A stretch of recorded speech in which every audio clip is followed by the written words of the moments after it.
Changing the world can happen anywhere, and anyone can do it. So what starts here can indeed change the world.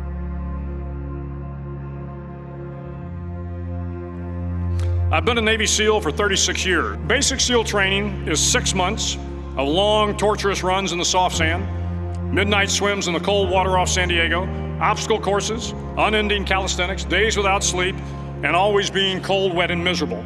It is 6 months of being constantly harassed by professionally trained warriors who seek to find the weak of mind and body and eliminate them from ever becoming a Navy SEAL. But the training also seeks to find those students who can lead in an environment of constant stress, chaos, failure, and hardships. During SEAL training, the students are all broken down into boat crews.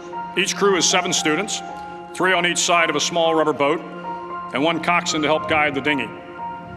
Every day, your boat crew forms up on the beach and is instructed to get through the surf zone and paddle several miles down the coast.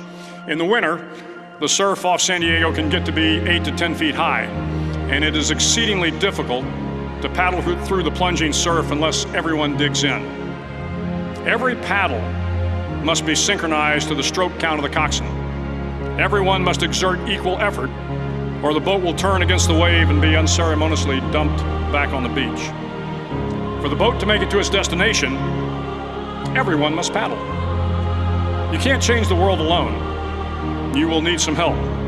And to truly get from your starting point to your destination takes friends, colleagues, the goodwill of strangers, and a strong coxswain to guide you. If you want to change the world, find someone to help you paddle.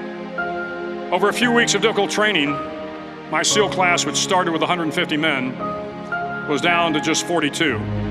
There were now nothing mattered but your will to succeed, not your color, not your ethnic background, not your education, not your social status. If you want to change the world, measure a person by the size of their heart, not by the size of their flippers. Every day during training, you were challenged with multiple physical events. Every event had standards, times you had to meet. If you failed to meet those times, those standards, your name was posted on a list, and at the end of the day, those on the list were invited to a circus. A circus was 2 hours of additional calisthenics, designed to wear you down, to break your spirit, to force you to quit. No one wanted a circus. But sometime during SEAL training, everyone made the circus list. But an interesting thing happened. Over time, those students got stronger and stronger. The pain of the circuses built inner strength and physical resiliency. Life is filled with circuses. You will fail. You will likely fail often. It will be painful. It will be discouraging. At times, it will test you to your very core. But if you want to change the world, don't be afraid of the circuses. At least twice a week, the trainees were required to run the obstacle course. The record for the obstacle course had stood for years when my class began in 1977. The record seemed unbeatable until one day a student decided to go down the slide for life head first. Instead of swinging his body underneath the rope and inching his way down, he bravely mounted the top of the rope and thrust himself forward. It was a dangerous move, seemingly foolish and fraught with risk. Failure could mean injury and being dropped from the course. Without hesitation, the student slid down the rope perilously fast. Instead of several minutes, it only took him half that time. And by the end of the course, he had broken the record. If you want to change the world, sometimes you have to slide down the obstacles head first. During the land warfare phase of training, the students are flown out to San Clemente Island, which lies off the coast of San Diego. The waters off San Clemente are a breeding ground for the great white sharks. To pass SEAL training, there are a series of long swims that must be completed. One is the night swim. Before the swim, the instructors joyfully brief the students on all the species of sharks that inhabit the waters off San Clemente. They assure you, however, that no student has ever been eaten by a shark, at least not that they can remember. But you are also taught that if a shark begins to circle your position, stand your ground. Do not swim away. Do not act afraid. And if the shark hungry for a midnight snack, darts towards you, then summons up all your strength and punch him in the snout, and he will turn and swim away. There are a lot of sharks in the world. If you hope to complete the swim, you will have to deal with them.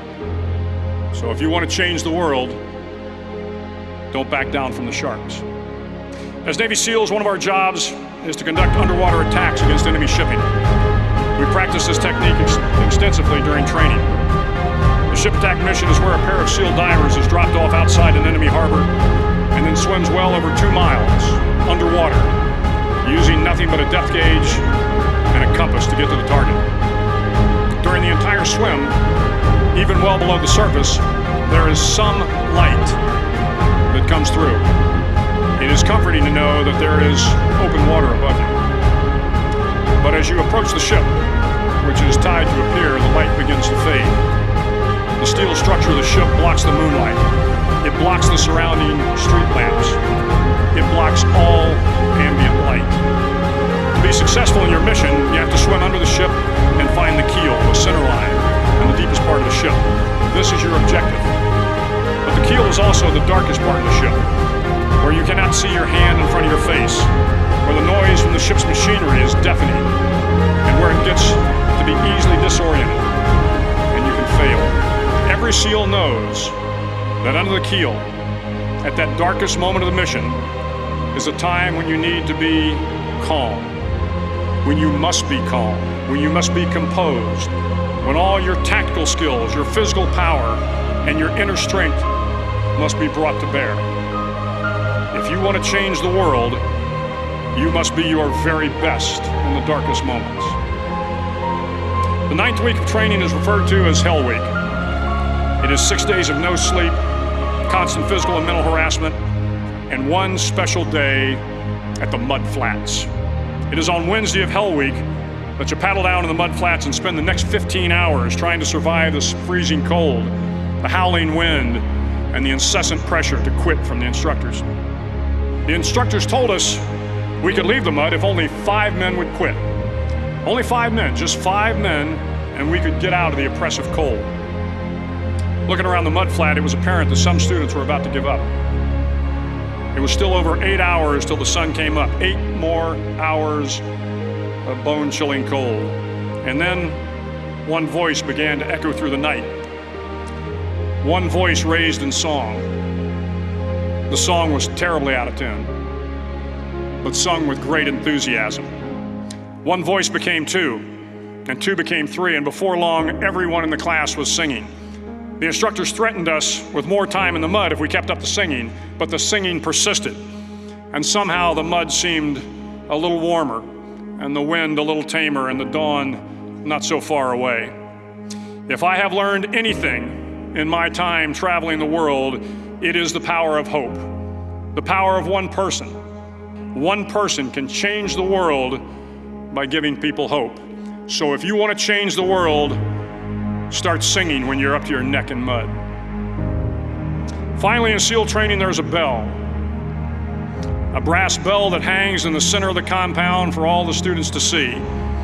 All you have to do to quit, is ring the bell. Ring the bell, and you no longer have to wake up at 5 o'clock. Ring the bell, and you no longer have to be in the freezing cold swims. Ring the bell, and you no longer have to do the runs, the obstacle course, the PT, and you no longer have to endure the hardships of training. All you have to do is ring the bell to get out. If you want to change the world, don't ever, ever ring the bell.